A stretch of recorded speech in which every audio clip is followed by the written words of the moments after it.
Gaurko bideoan gure ahozko ondarea ezagutzeko bidaia bat egingo dugu. Horretarako, Zizurkilera hurbildu gara. Gipuzkoako Tolosaldean dagoen herri euskaldun eta tradizioz betetakoa. Mendi artean dago, eta tradizioz eta euskaraz bizitzeko grinaz betetako tokia da. Zizurkilko jendeak betidanik zaindu du euskararen erabilera eta belaunaldiz belaunaldi transmititako istorio, kantu eta ohiturak. Ahozko ondarea herri baten memoriaren parte da.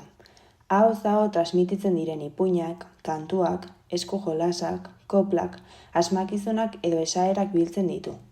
Garrantzitsua da ondare hori ez galtzea. Gure hizkuntzaren eta kulturaren sustrairik sakonenak gordetzen baititu.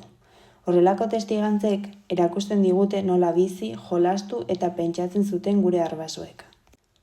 Gaurkoan Garbine Zaldua Zizurkildarra elkarrizketatuko dugu. Berak 53 urte ditu.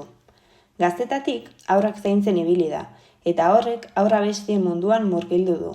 Horretaz gain, koruan ere ibili da urte askotan. Beraz, abestea oso gustoko duen pertsona dugu gurekin gaurkoan. Gure elkarrizketatuak bera haurtzaroko oroitzapenak partekatuko ditu gurekin.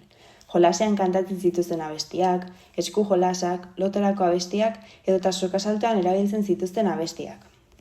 Elkarrizketa honekin, Zizurkilgo ahozko altxor horiek ezagutzea, dokumentatzea eta etorkizuneko belaunaldiei transmititzea nahi dugu, gure herriaren memoria bizirik mantentzeko. Beraz, goazen elkarrizketa entzutera eta Zizurkilgo ahozko ondarearen xarmaz gozatzera.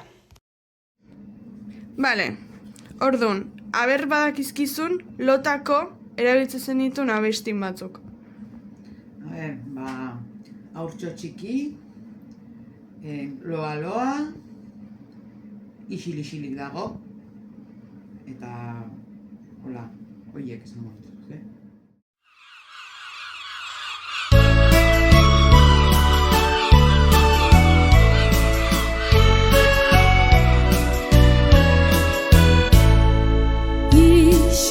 Isilik dago, gaia barrenean, gure aurko nendotea, karakolutzen betea, agian bai, agian ez, txoriak mokoan ez errez, agian bai, agian txikian eigarriz dago, nahi oso titia, aita gaiztoa tabernan dago. Lotako. Ta gero hortik jarraituta magalekok erabiltzen zenituen. Hola, magalan gainen jarri eta...